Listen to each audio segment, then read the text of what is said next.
பின்னாடியே போய் நிற்குது. அவனுக்கு திருமணம் ஆயிடுச்சுமா தள்ளி நில்லுன்னு கேட்க மாட்டேங்க, பின்னாடியே போய் நிற்குது. அந்த மருமகள் சொல்கிறா, உங்கள் மம்மி எப்போவுமே இப்படித்தானே, எந்நேரம் பின்னாடியே வந்து நிற்கிறாங்க. நீங்கள் என்ன செய்யணும், பையனுக்கு திருமணம் ஆயிடுச்சு, இது மட்டும் அவனை கையில் பொத்தி பொத்தி பொத்தி வச்சேன், ஆனால் இப்போ 2 அடி பின்னாடி வரணும்னா 2 அடி பின்னாடி வரணும். சினிமாவுக்கு போகிறீங்களா, சரி சீக்கிரம் வந்துருங்கன்னு மூஞ்சியை தூக்காதீங்க. அவன் சினிமா நீ போகாதனால அவன் போகத்தான் போகிறான். நீயே கௌரவமாக போன்னு சொல்லிட்டேன்னா உனக்கு மரியாதை தானே. அப்ப விலகுதல் அது எளிதல்ல, அம்மாக்களுக்கு எளிதே அல்ல. நேத்தி மட்டும் நான் தான் அவனுக்கு தோசையை சுட்டு சுட்டு சமையறையிலிருந்து கொண்டு கொண்டு போடுவேன். இந்த நாய் எந்திரிக்கவே எந்திரிக்காது.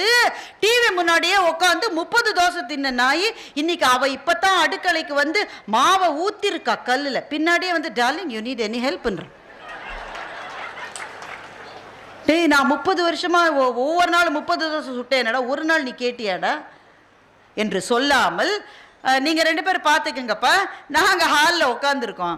ஏன்னா பிள்ளை வந்து தோசை சுட்டு சுட்டு போடும்போது வீட்டுக்காரர் பக்கத்துலேயே தட்டோடு நின்னார். கொஞ்ச நேரம் சும்மா இருங்க, வளர்கிற பிள்ளைக்கு போட்டுட்டு அப்புறம் உங்களுக்கு போடுறேன், முதல்ல அவன் சாப்பிட்டுன்னு அவரை தட்டோடு நிற்க வச்சது இந்த அம்மா. இப்போ அவருக்கு ஒரே குஷி தாங்க முடியல. அப்போ விலக வேண்டும், ஒவ்வொரு வயதிலும் ஒவ்வொன்றிலிருந்தும் விலக வேண்டும். ஒரேடியா விலக முடியலையே, பாழா போன மனசு பாசத்தை வச்சு தொலைச்சிருச்சு. அமெரிக்காவுக்கு போறேன்றான். கொரோனா போது கொஞ்சம் அப்பாவுக்கு உடம்பு சரியில்லடா தம்பி வந்துடுறே, இப்போ வர முடியாதுமா, இப்போ வந்தால் திரும்ப அவன் சேர்க்க மாட்டான், என்ன எப்படியாவது சமாளின்றான். ஏய் உனக்கு உடம்பு சரியில்லாத போது இந்த மனுஷன் வேலையே விட்டு பின்னாடி வந்தாரேடா, சொல்லக்கூடாது. சரிப்பா நீ நல்லா இருப்பா, நீ சந்தோஷமா இருக்கிறதுக்கு தானே நாங்கள் இவ்வளோ கஷ்டப்பட்டோம், நீ அங்கே நல்லா இரு, நாங்கள் இங்கே நல்லா இருக்கோம், நீ சௌக்கியம் நானும் சௌக்கியம், இப்படி சொல்லுவதற்கு ஒரு விலகல் வேண்டும். விலக முடியல என்றால் வள்ளுவன் ஒரு ஆசான் மதி பக்கத்துல வந்து தோள்ல கை போட்டு நம்ம கிட்ட சொல்லித்தரான். என்ன சொல்லித்தரான்? யாதெனின் யாதெனின் நீங்கள் நோதல் அதனின் அதனின் இல்ல, கொஞ்சம் கொஞ்சமா கொஞ்சம் கொஞ்சமா விட்டுட்டா உனக்கு அதனால வர வேதனை கொஞ்சம் கொஞ்சமா குறையும் என்று வள்ளுவன் சொல்லி தருகிறான். வள்ளுவம் காலங்களை தாண்டி நம்மோடு வரும். இப்ப வேற ஒண்ணுமே இல்லை, ஒரு குறள் எல்லாரும் படிச்ச குறள் தான். பீலிப்பை சாகாடும் அச்சிரும் அப்பண்டும் சால மிகுத்துப்பேன். நிறைய பேர் படிச்சிருப்பீங்க, படிக்காதவங்களுக்கு நான் சொல்றேன். பீலிப்பை சாகாடும் அச்சிரும். அந்த காலத்துல என்ன வண்டி இருந்தது? இந்த ட்ரக்கு லாரி இதெல்லாம் கிடையாது, மாட்டு வண்டி தான் இருந்திருக்கும். மாட்டு வண்டியில ஒருத்த என்ன செய்யறான், சுமைய ஏத்துறான். என்ன சுமை? மயில் பீலி. மயிலோடைய அந்த இறகு இருக்குல்ல, அது என்ன வெயிட் இருக்கும்? என்ன வெயிட் இருக்கும்? ஒண்ணுமே இல்லை, ஃபூனா போயிடும். மயில் பீலியை ஏத்துறான். மயில் பீலி தானே, வெயிட்டே கிடையாதுன்னு 1 மூட்டை ஏத்துறான், 2 மூட்டை ஏத்துறான், 10 மூட்டை ஏத்துறான், 20 மூட்டை ஏத்துறான், 100 மூட்டை ஏத்திட்டான் பாவி. என்ன சொல்றான்? மயில் பீலி தானே இது போய் ஒரு வெயிட்டான்றான். வள்ளுவர் சொல்றான், ஏ முட்டா பயலே, மயில் பீலியாகவே இருந்தாலும் கூட அளவுக்கு மீறி ஏற்றினால் அந்த சக்கரம் முறிந்து விடும்ன்றான். இதுதான் இந்த குறளுக்கு பொருள். பீலி பேய் சாகாடும் அச்சிரும், பீலினா மயில் பீலி, அப்பண்டம் சால மிகுத்து பெய்யும், ரொம்ப அதிகமா போட்டுட்டா உடஞ்சிடும். இந்த குறளை படிச்சப்ப எனக்கு என்ன புரிஞ்சது? ஒன்னும் புரியல. ஏதோ சொல்றாரு, ரொம்ப வெயிட் ஏத்தாதாங்கிறாரு. வண்டியில ஏத்துற வெயிட்டை பத்தி அவர் சொன்னாருன்னு நான் நினைச்சேன். எனக்கு உடல் நலம் தவறுகிற வரை, எனக்கு உடல் நலம் கெட்டு போன போது எனக்கு தெரிஞ்சது அது வண்டிக்கு சொன்னதல்ல, வாழ்க்கைக்கு சொன்னது.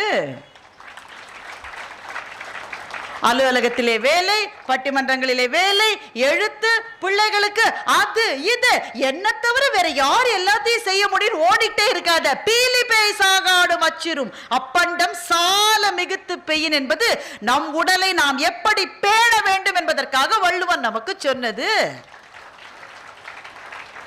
பெண்களுக்கு முக்கியமா, நானே காஃபி போட்டா தான் இந்த வீட்டில் ஒன்றும் இல்லை, யார் போட்டாலும் அந்த காஃபி அதே கேவலமாக தான் இருக்கும், கவலைப்படாதீங்க. நானே செய்யணும். என் ஃப்ரெண்டு ஒருத்தி, அந்த அம்மா வேலை செய்யுது, அந்த ஐயா வேலை செய்கிறாரு. அவர் வேலையிலேருந்து 5 மணிக்கு வந்துடுவார். இது நான் சொல்கிறது கோவிடுக்கு முன்னாடி. அவர் 5 மணிக்கு வந்துடுவார். இந்த அம்மா பஸ்ஸை பிடிச்சு வர்றதுக்கு 7 மணி ஆகும். உடனே எங்கள் வீட்டுக்காரர் வந்த உடனே டீ சாப்பிடாம எவ்வளோ கஷ்டப்படுவாருன்னு சொல்லி ஒரு அம்மாவை வேலைக்கு வச்சாங்க. கொஞ்சம் ஒரு நடுத்தர வயது அம்மாவை வேலைக்கு வச்சாங்க.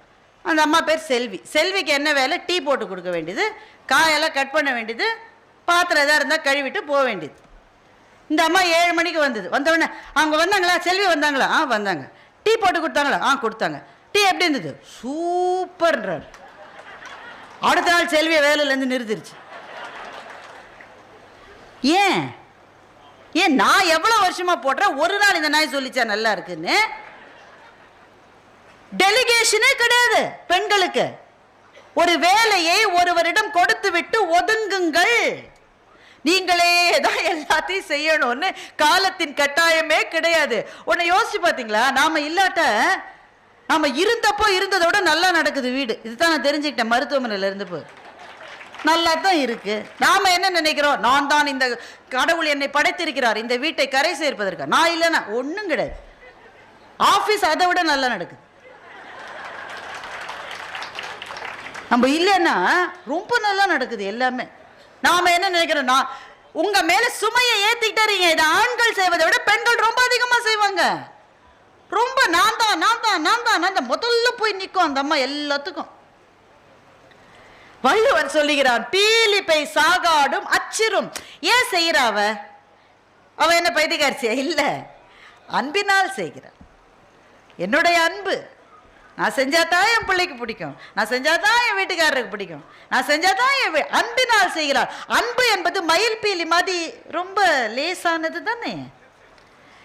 அன்பு என்பது மயில் பீலி மாதிரி லேசானது. ஆனால் அந்த அன்பே கூட வாழ்க்கைக்கு சுமையாகிவிடும் என்று வள்ளுவன் சொல்லுகிறார்.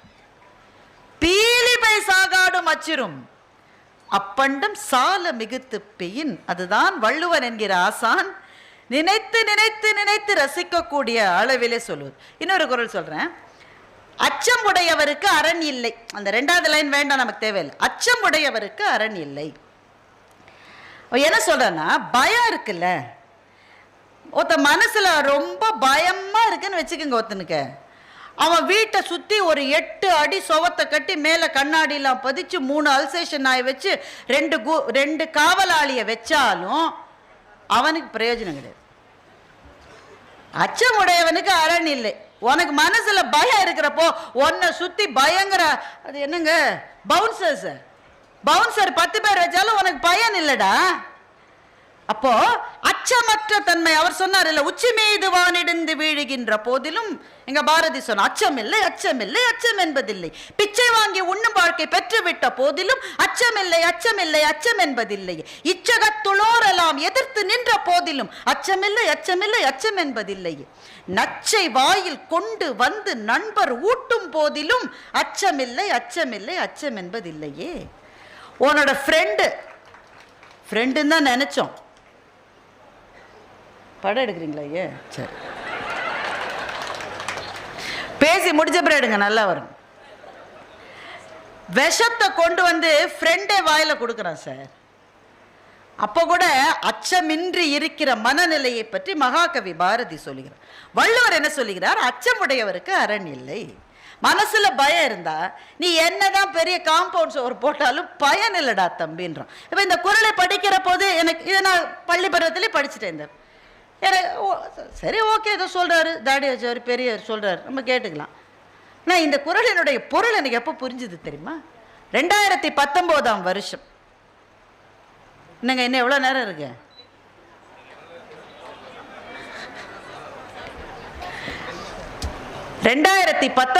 வருஷம் கோவிட் வருவதற்கு முன்னாடி நோபல் பரிசு நாடியா முராட் என்ற ஒரு பெண்ணுக்கு கொடுக்கப்பட்டது. நோபல் பரிசுல பல விதம் இருக்கு, உங்களுக்கு தெரியும். அமைதிக்கான நோபல் பரிசை பெற்றவருடைய பெயர் நாடியா முராட். மலாலா வாங்கினாங்க, உங்களுக்கு அது ஞாபகம் இருக்கும். மலாலா வாங்கினதுக்கு அடுத்த வருஷம் இந்த பொண்ணு வாங்கிச்சு. யாருங்க நாடியா முராட்? கேள்விப்பட்டதே இல்லைங்க. பொதுவாக இந்த அமைதிக்கான நோபல் பரிசெல்லாம் அரசியல் தலைவர்களுக்கு தானே கொடுப்பாங்க. இந்த நாட்டினுடைய தலைவர், அந்த நாட்டினுடைய தலைவர். பயமா இருக்கு, அடுத்த தடவை அமைதிக்கான நோபல் பரிசுனா பியூட்டினுக்கு கொடுத்துட்டு போறாங்களோன்னு பயமா இருக்கு. அமைதிக்கான நோபல் பரிசு நாடியா முராட் என்ற பெண்ணுக்கு கொடுக்கப்பட்டது. அந்த பெண்ணுடைய படத்தை நான் பார்த்தேன். அதேதான் உருவு கண்டு எல்லாமை வேண்டும் தான் அந்த படம். ரொம்ப குள்ளமான பெண்ணுங்க, 5 அடி தான் இருக்கும், அதில் 5 அடிக்கு கொஞ்சம் கம்மியாக கூட இருக்கும். ரொம்ப மெலிந்த உருவம், ரொம்ப மெலிந்த உருவம். அப்புறம் அந்த நோபல் பரிசு வாங்கின உடனே யுனைடெட் நேஷன்ஸில் அந்த பொண்ணை பேச சொல்கிறாங்க. சின்ன பொண்ணு, ஒரு 22-23 வயசு தான் இருக்கும். பேசுறதுக்கு ஆங்கிலத்தில் பேச வரல, அவங்களுடைய தாய்மொழியில் பேசுகிறாங்க. ஆனால் அதிலே ஒரு மாதிரி கொஞ்சம் நடுக்கம், ஒரு தயக்கம் பேசுறதுல.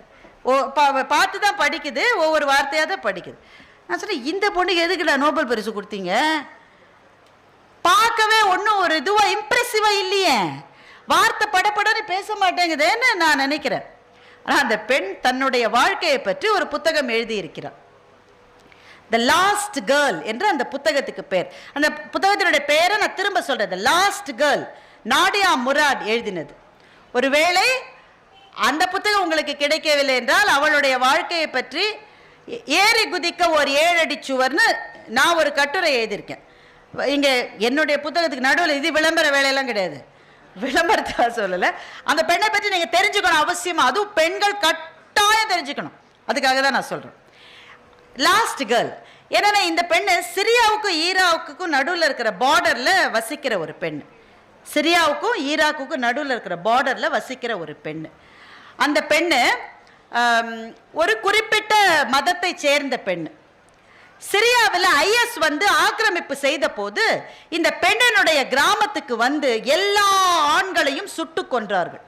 எல்லா ஆண், 5 வயசு பையன், 10 வயசு பையன், 14 வயசு, 20 வயசு, 50 வயசு, அத்தனை ஆண்களையும் சுட்டு கொல்லப்பட்டார்கள். பெண்களை என்ன பண்ணாங்க? வயசான பெண்கள் எல்லாம் சுட்டு கொண்டுட்டாங்க. பெண் குழந்தைகளை சுட்டு கொன்று விட்டார்கள்.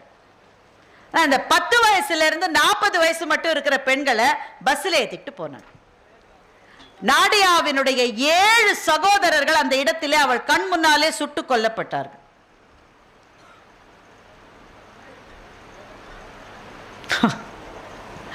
இன்னும் ரொம்ப நேரம் பேசுறாங்க, எப்போ சீட்டு வந்தா முடின்னு தான் இருக்கும்.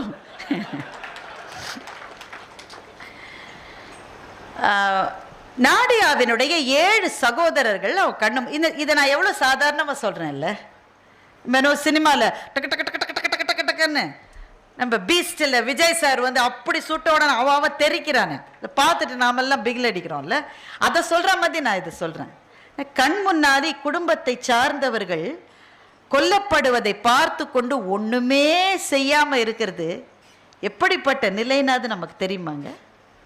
நமக்கு தெரியுமா? மரணம் தருகிற வலி மகத்தானது நண்பர்களே. உறங்குவது போலும் சாக்காடு, நண்பர் சொன்னார். உறங்குவது போலும் சாக்காடு, உறங்கி விழிப்பது போலும் பிறப்புன்னு வள்ளுவன் சொல்லிட்டு போயிட்டான். மரணன்றதை பார்த்து பயப்படாதரா, உறங்குவது போல தூங்குற மாதிரி தான். அப்ப தூங்கி எந்திரிச்சிருவோமே, மரணம் வந்தா எந்திரிக்க மாட்டோமேனா. உறங்குவது போலும் சாக்காடு, உறங்கி விழிப்பது போலும் பிறப்புன்னா திரும்ப எந்திரிக்கிறது மாதிரி இன்னொரு பிறப்புன்னு சொன்னா. ஆனா மரணத்தை நேரே பார்ப்பது எளிதானதா நண்பர்களே? எல்லாருக்கும் அந்த அனுபவம் இருக்கும். அந்த அனுபவம் இல்லாத பிள்ளைகள் இங்கே இருந்தால் நீங்கள் ஆசீர்வதிக்கப்பட்டவர்கள். தொடர்ந்து நீங்கள் இந்த ஆசீர்வாதத்தோடு வாழ வேண்டும் என்று நான் வேண்டிக் கொள்ளுகின்றேன்.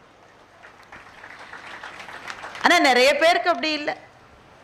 கண் முன்னாடி மரணத்தை பார்த்திருக்கோம், அதுவும் நெருங்கினவர்களுடைய மரணத்தை பார்த்திருக்கிறோம். உடம்பு சரியில்லாம கொரோனால எத்தனை பேருங்க பெட்டு கிடைக்காம வெளியில நின்று கதறி அழுதுங்க அந்த பிள்ளை, எத்தனை பார்த்தோம் நம்ம.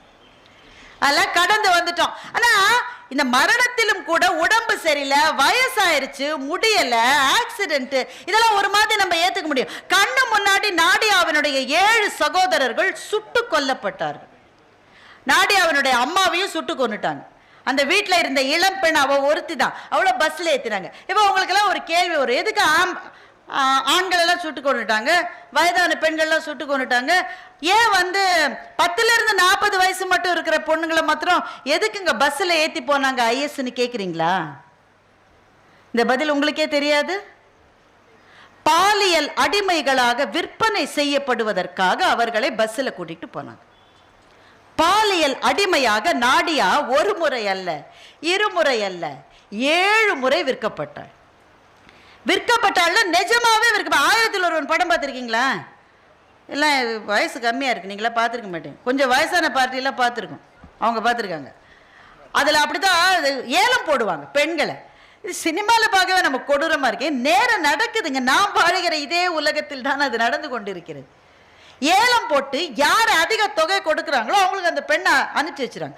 அவன் 2 மாதம் 2.5 மாதம் வச்சுக்கிட்டு திரும்ப ஏலம் விடுறான். அவன் போட்ட காசு அவன் எடுக்க வேண்டாம், அடுத்தவனுக்கு ஏலத்துக்கு விடுறான். 7 முறை நாடியா ஏலம் விடப்பட்டாள். நண்பர்களே, இதை பேசுவதற்கு தயக்கமாக இருக்கிற சின்ன பிள்ளைகள் இருக்கீங்க.